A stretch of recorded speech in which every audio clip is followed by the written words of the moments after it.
My name is Shanduke McPhatter, also known as Nine Trey Gangsters.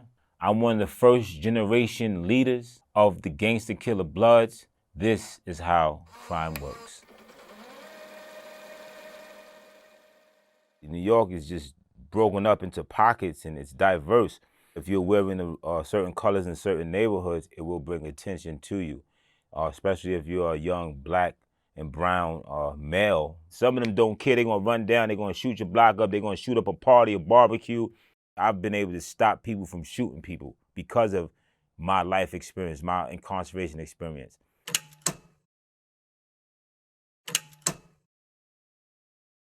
The United Blood Nation is a culmination of several different New York founded sets that came together to create the United Blood Nation. And I was recruited by the UBN on Rikers Island. Rikers Island is one of the biggest county jails in the world. It's not a prison, it's a jail that holds detainees. And Rikers have always had a mixture of New York City. New York Bloods started on Rikers Island and it trickled down to the streets versus some places where it started in the streets into the jails. I was 16 when I first got involved. When I was recruited, it was in the beginning stages. I became one of the people who actually were recruiting in the streets. From 94 in and out, where I would be on Rikers, get involved with what's happening in Rikers, and then come home. So I was known as one of the first bloods in the streets of New York as well. New York recruitment, I've never known personally from my experience where a recruitment called for you to get in the car and do a drive-by and just shoot up a block.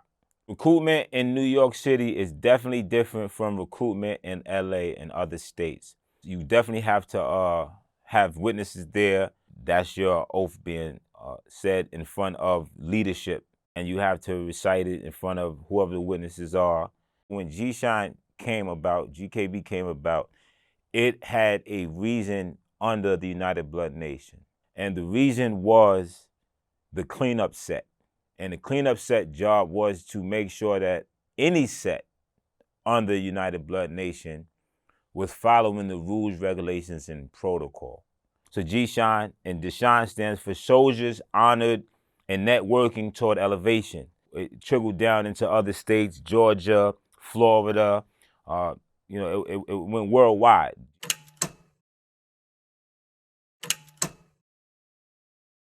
The main projects in Brooklyn, New York that G-Shine operated out of is Albany Projects. We used to have mass meetings in St. John's Park, hundreds of bloods just coming out there daily, weekly, building, meeting, relaxing. New York, the boroughs have different energies. Brooklyn is known for something, Queens, Bronx, Harlem. And then you had a lot of West Indians that were living in East Flatbush and were known for being Crips. It really also had to do with the individuals that were the original leaders that actually came out of jail, that went into those boroughs, that really grew those sets in those boroughs. So you got sets like 183rd, which people know is in a certain neighborhood, right?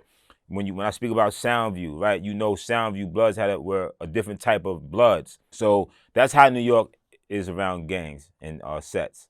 I believe the projects in New York definitely leads to gun violence, leads to gang violence, leads to gang recruitment. Lack of resources, broken families, fatherless families because of welfare, and over-policing. There's a lot of historical issues when you're growing up in nicer developments in New York. Young people today don't understand why this neighborhood, this project's got beef with this project. I'm from Wyckoff, Gowanus is down the block, and there was a time where they had beef, and it was a block that separated them. I was the catalyst to be able to stop Wyckoff and Gowanus from beefing. That's one of the main things about nicer developments is that the generational beef then trickled into the gangs. And then you're talking about the drugs, right? So now, if I'm on this block and I'm selling drugs and your product is right there, I might feel like you're taking money from me, and that might create a problem as well.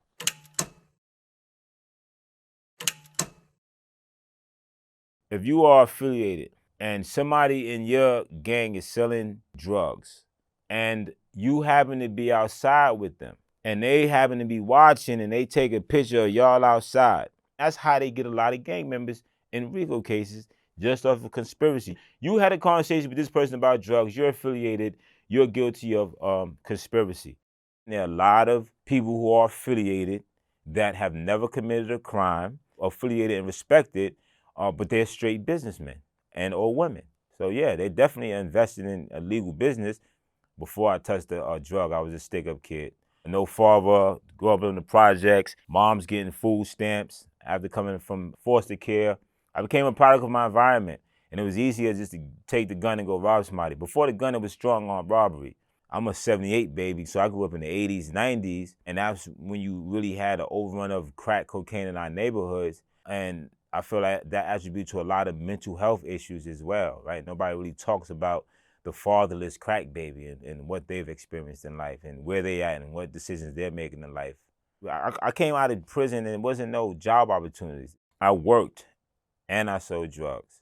I mean, I preferably chose to make sure that I didn't do any federal crimes, especially being a known gang member at that time. So I made sure that if anybody was part of my direct set, that we never got any illegal money together.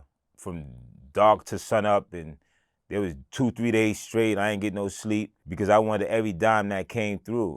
I don't care if I sold $200 to $2,000 and I'm calling my weight man, my re-up man, and I'm flipping that immediately. That was my mind. Flip it. Once you flip it, you doubling your money. I remember I was selling crack one time, and a friend of mine that I grew up with came to me. She was pregnant, and she said, "Can I get 2 dimes?" And I was like, "You pregnant?" She was like, "So?" I was like, "Yeah, I can't do that." She's like, "Well, somebody gonna sell it to me. It ain't gonna be me, right?" And that's when I really kind of understood myself. It made me feel like a bad person. It just wasn't. It just didn't sit right with me, right? There's some people who don't care. They don't care what you look like. They just want that dollar. I've never been that person that's just willing to take a dollar, no matter the morals and the principles that came behind it.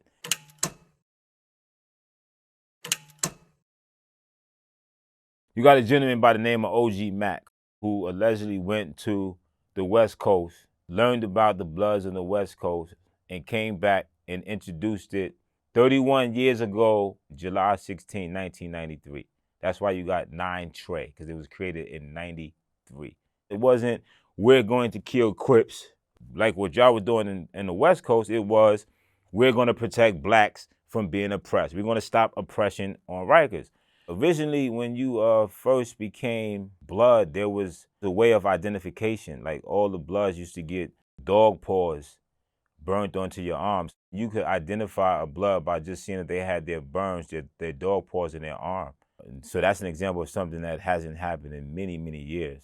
There's a saying that people hear today, they say it all the time. They make music about it. It's like, you're a dub, right? That's a dub. That's East Coast Blood lingo. Gangster Killer Blood lingo.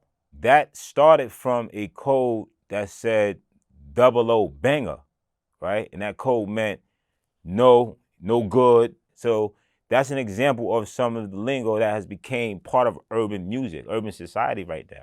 We had a thing called Gangsta Mac and G Mac. That's actually one of the first codes that Bloods used in state prison. And it was a term of relax, chill, be easy. And today, people say it in music, you hear the music a lot. They be like, yo, I'm Mackin', I'm G Mackin'. People don't know where it derived from, but it derived from the Gangsta Killer Bloods original codes, because in state prison, codes were created to communicate, because at that time, Bloods were the minority in New York State prisons. So with so much opposition, the only way to communicate was through codes on a gate, especially in maximum facility prisons. Everything definitely has a concept. 031 is 31 rules under the United Blood Nation. And that was agreed in 031 Blood. That was one of the first original greetings that came by the way of East Coast Bloods.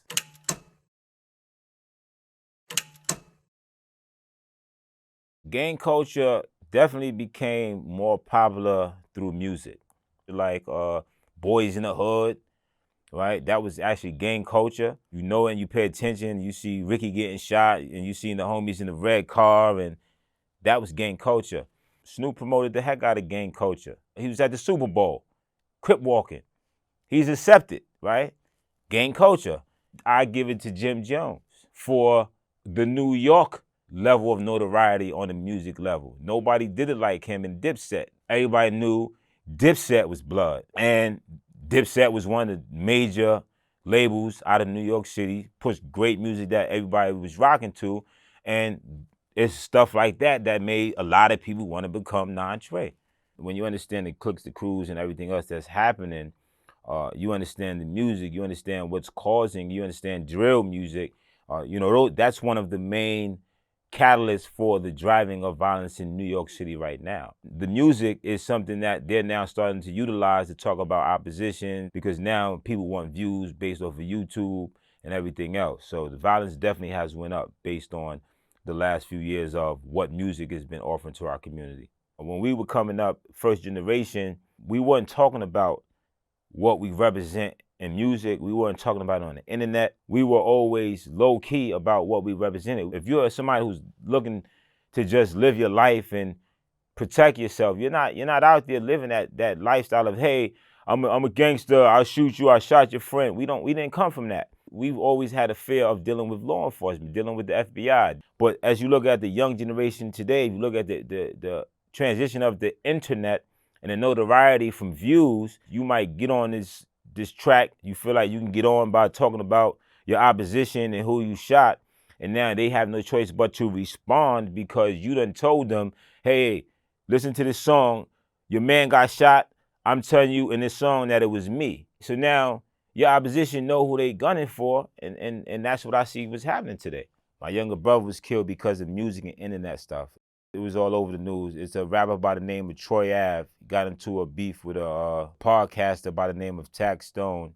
And Tax Stone brung a gun into Urban Plaza 2016. And my brother was the friend and security of Troy Ave. 4 people were shot. My brother died. That really challenged me. So I always mention my younger brother who's no longer with us.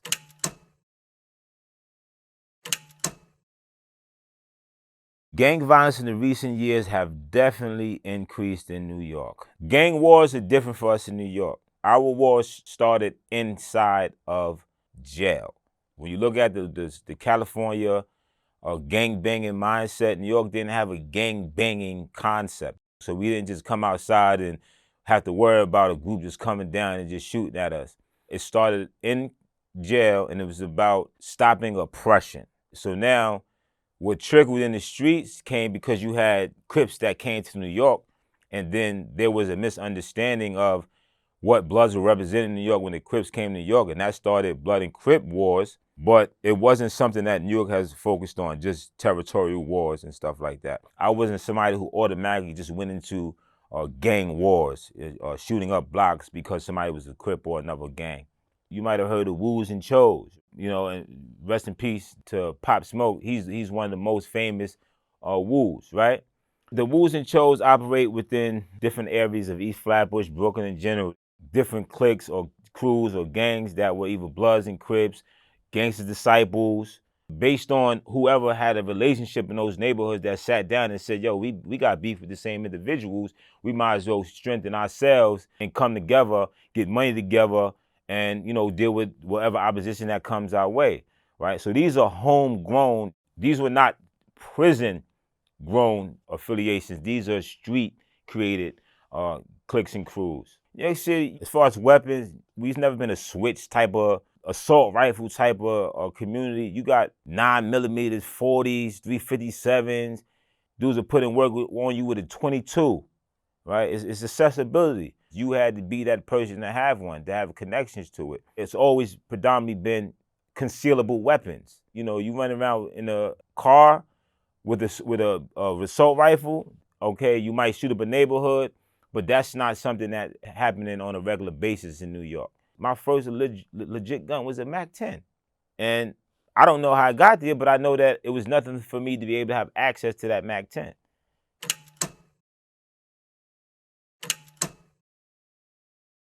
There's always been a structure in New York Bloods, the United Blood Nation, and even the sets that have branched off to create their own banners, that also always has structure, high respect for leadership, and following rules, regulations, and protocol. You got soldiers, you got generals, you got a 1, 2, 3, 4, 5-star general, your low original gangster, you got your high gangster OGs, you got your godfathers of the sets. I never was the leader of in either any of those sets. So my rank was a OG, high OG, double OG. I was at that level of position inside, and I had to put the necessary work in and leadership in to hold that. From my personal experience, NYPD is very biased about how they deal with gangs. I don't believe that they have a real understanding of the gangs. I believe that they think that it's just about murder and killing. From my perspective, they just look to just figure out how they could just run down in those neighborhoods and make gang arrests as their way of dealing with the violence. It's all about arrest and conviction. It's not about change and changing the narrative of the community. And half the time they're not reporting all these stops and frisks unless they find a weapon. That's how they play with the numbers. So in New York, they got a gang database, and we're fighting right now to shut down that New York gang database. They can put a 9-year-old, 10-year-old child in the NYPD gang database solely based off of wearing a certain color in a certain neighborhood. It affects those communities wholeheartedly. Like, just because they're affiliated and somebody in a set does a crime and you sweep the whole set, there's guys who don't even know what somebody else did. What happens to that neighborhood? First of all, you took fathers, brothers, right? Family leaders that might have been finding a way to survive to take care they siblings or their parents, grandmothers. You done took whatever resources they had out that house. The next players want to step up. So when the next players step up, now we gonna beef and combat with each other, shoot at each other, kill each other, because we need to take a stronghold of this neighborhood. So gang sweeps lead to more violence. I don't think it works. I ran for borough president in Brooklyn, New York in 2021. I actually ran as an independent candidate. I'll definitely be able to make changes around public safety because I'm somebody who understands the full context of the gang mindset and the lifestyle.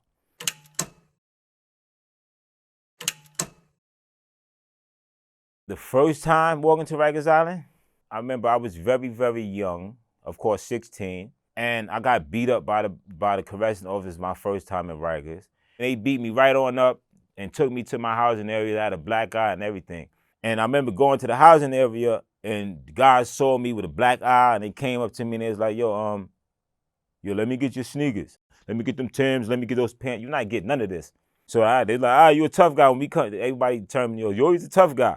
I fell victim to everything that was there. This is jail. The mindset is like this. I'm a survivor, and I'm gonna give y'all all the negative energy that you have for me. I'm gonna give it to y'all before you give it to me. So that was my mindset. Then it was just back and forth with that. Every time I went back and forth, I automatically started to gain control. Somebody has to run the house. That was me, right? And it just became who I was. Every time I went to jail, I'm taking over this house. I'm taking over the phone, right? I'm running the situation, and that's what it was. How do you make money in prison is getting drugs inside the jail. You might have people in state prison that was doing heroin, but Rikers is definitely known for weed. You had COs that would bring weed. Back then, you could get a visit, and you have girls bringing you weed. You don't have cash on Rikers. As long as you have commissary food items, that's money in there. So you take some weed, you sell somebody $25 worth of weed, and they'll give you $25 in commissary or send that money out to the streets. I reflect on my prison time as education, as school. I've come to the terms of understanding that no life is the same. We're all gonna go through something that's gonna help define who we are. And it didn't rehabilitate me, I had to rehabilitate myself. As the adolescent mind is different. So as that prefrontal cortex shifted and I started understanding life and who I really was, I changed my mindset. So I reflect on it based on the work that I've been doing, that it was for me to experience that so that I could be who I am to be able to help make change, right? Experience is the best teacher.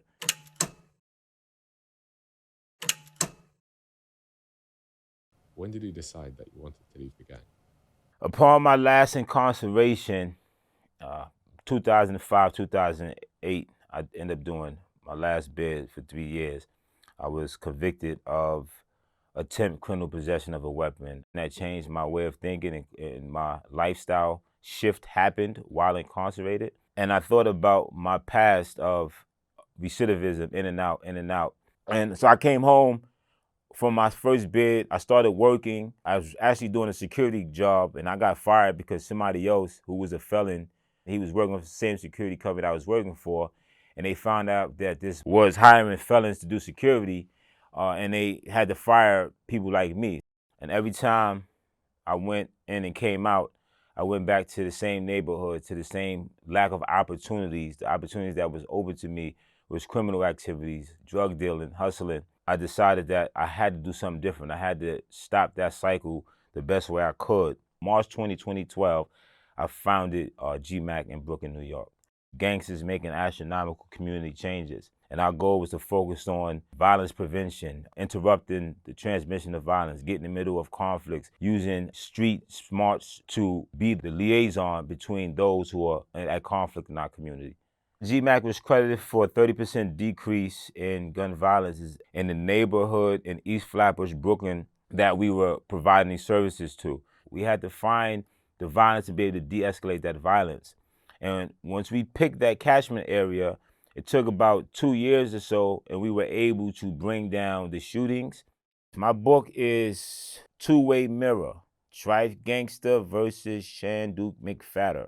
I put that book together in that concept of understanding the difference between Trife and Shanduke. Trife is who consistently kept me in and out of the system. Shanduke is who I really am as a man, as a person that transitions my life into a positive to help other people's life.